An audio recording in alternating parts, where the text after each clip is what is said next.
welcome to NerdTalk, the podcast where we talk to nerds and just get everything that we want to talk about. My co-host today is Megan Thomas. Hi.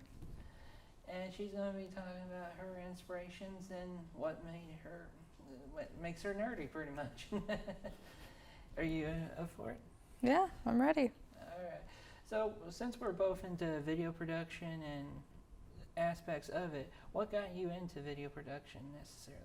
So what started me out in videography, it actually kind of goes back to when I first started college the first time. Mm-hmm.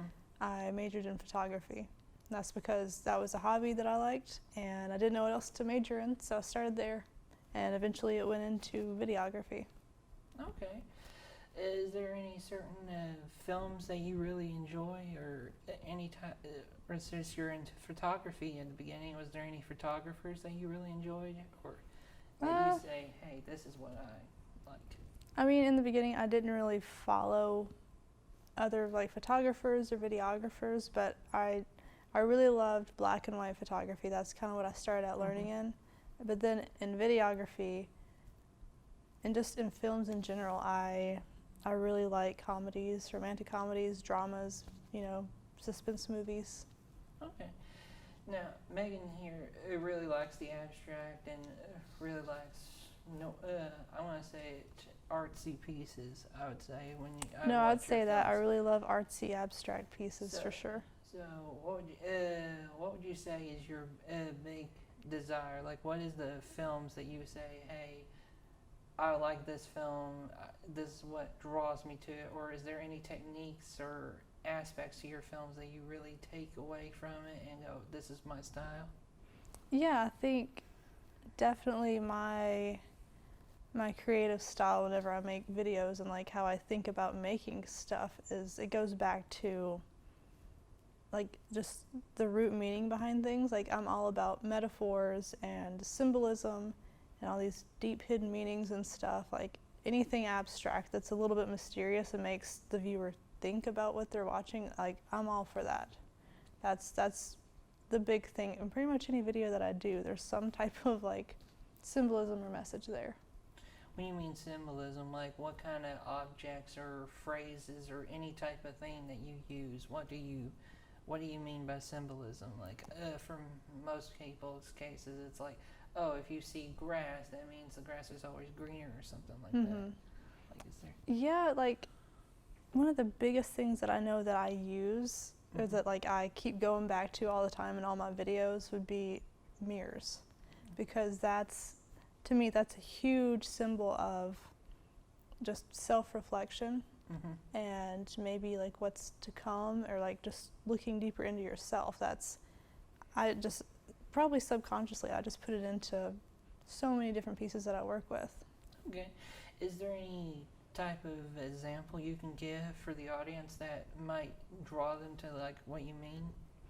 So what I'm thinking of, there's the film Black Swan. Oh, okay. And in that film, the director chose to use these, like there are mirrors incorporated throughout the whole movie. And some of the key moments that like stuck out to me, there was this one part where the actress, she's looking in a mirror at herself and there's all these little bitty mirrors surrounding it. So she's kind of seeing like little pieces of herself, I guess, in a way. Then there's another really cool shot where she's looking at herself, she's practicing her ballet in front of the mirror, and her reflection moves before she does. So stuff like that, those are like really just cool. Those trippy shots. Yeah, really trippy shots. It kind of like, it tells into the story too, like kind of like what you're about to get into, like with her own personal battles. Bringing up memories, I'm always brought back to a director by the name of Orson Welles. Have you ever heard of Orson? Oh yeah, for sure. Have you ever seen the movie Citizen Kane? I know that's like a famous film for many film students, but have you ever seen it? I've never seen it, no. Okay.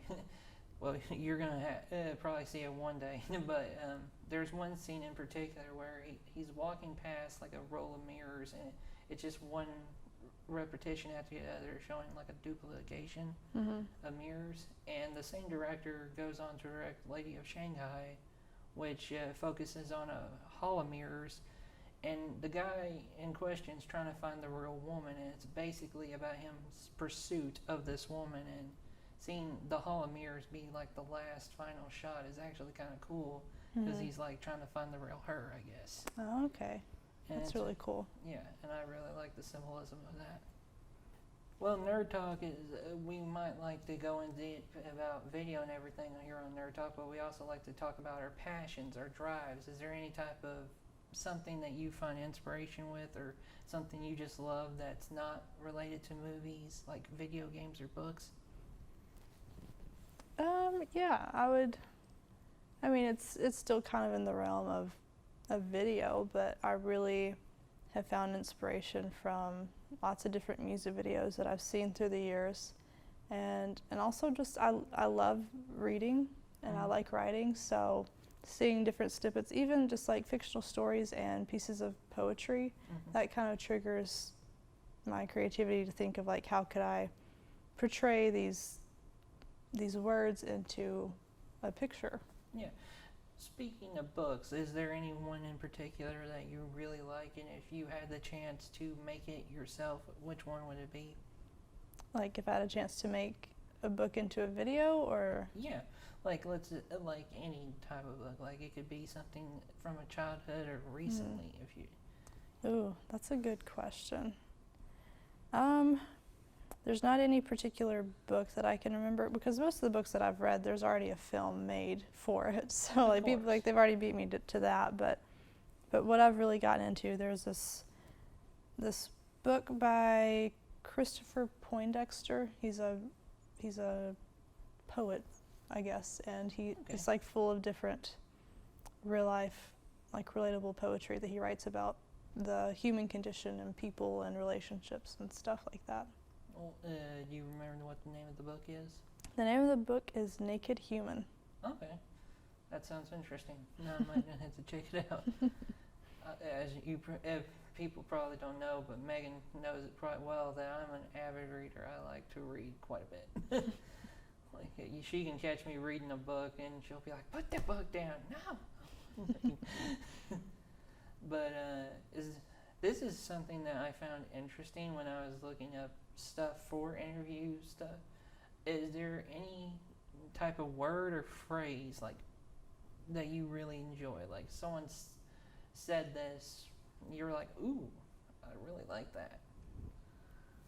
Oh man, that's a good question too. I really suck at remembering quotes by people. It doesn't have to be a quote, but it can be something like, basically, if someone like your hero, I know that sounds weird, but like your inspirational heroes, like every time I think of that person, I'm like, I hear that, or something like that, if that makes any sense. Yeah. I don't really have a good answer for that, honestly. I just figured I'd ask. I mean, I feel like we all have at least something that I guess is like a driving thing for most people, and I don't know. I mean, For me, it's words. For me, it's mostly words. Yeah, if I had to pick something that I kind of, I don't think it's anything that anybody specifically has quoted, but just the idea of don't be normal. Like, normal is overrated. Like, what is normal? Yeah. I like more weird, offbeat type things. So Who said that? Tim Burton? I don't know, but Tim Burton's pretty great. So anything he quotes, I could probably. Yeah. That seems like a quote he would say on repeat. I enjoyed his movies as a kid, and now. I think the weirder, the better. Yeah. Let's see. Oh, what was your childhood like? Is there anything in particular in your childhood? What was my childhood like? What a deep question. No, if you don't want to answer it, you don't have to. My childhood was actually not super interesting at all. It was pretty tame.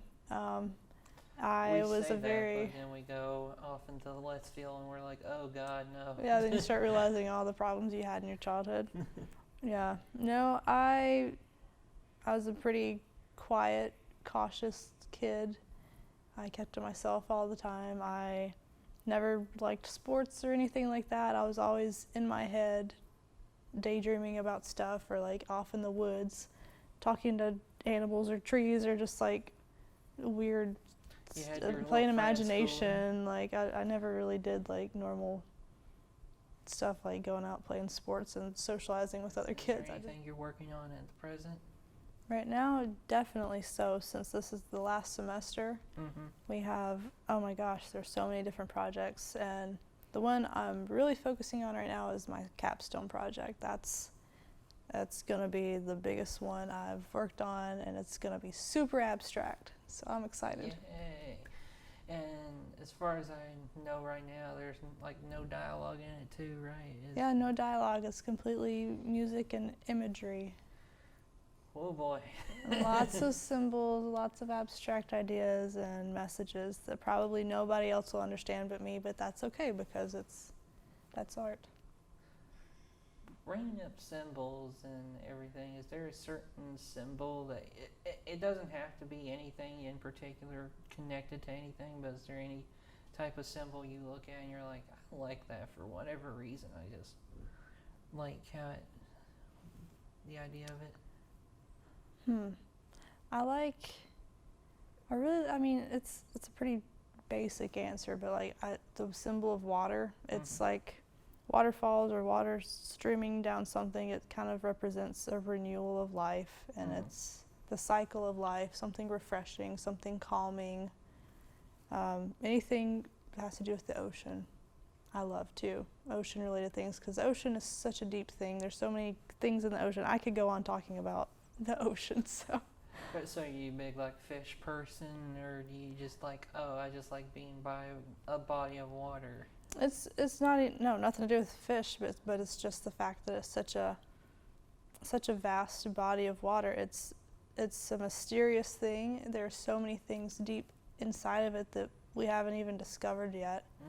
Yeah. And you can kind of relate that to people, I think. Okay. That's an interesting way of looking at it. We're all like a big body of water where you just need to go deeper and deeper, right? Yeah. I didn't see that. That's cool. Yeah, all right. Can you tell everybody your social media handles if they wish to follow you? Or Yeah, my Instagram is MontanaMedia5. Okay. And that's where I post most everything. Just on Instagram. Mm-hmm. Do you have your own website or I do. It's still in the works, so it's not super ready yet, but Okay. it's getting there. So we'll just follow you on Instagram, I guess. Yeah, Instagram is literally the one platform I go to all the time. Okay, that's cool. And well, thank you all for watching the first podcast. Stay tuned and watch more Nerd Talk. And this is all my social media handles that you can follow me at. And again, if you wish to follow her as well, you can follow her here at Instagram. And thank you all for watching. Bye.